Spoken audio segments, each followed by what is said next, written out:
Welcome to the next lesson. Today I would like to present 3 types of dialog notifications that you can implement in your program.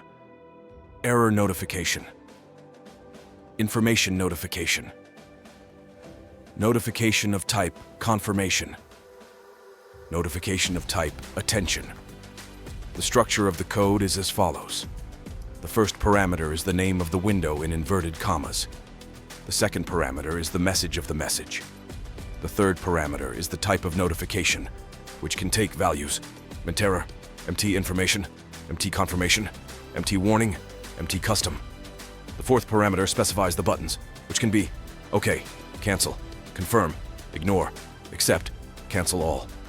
The corresponding button types are MB OK, MB cancel, MB ignore, MB no to all, MT custom.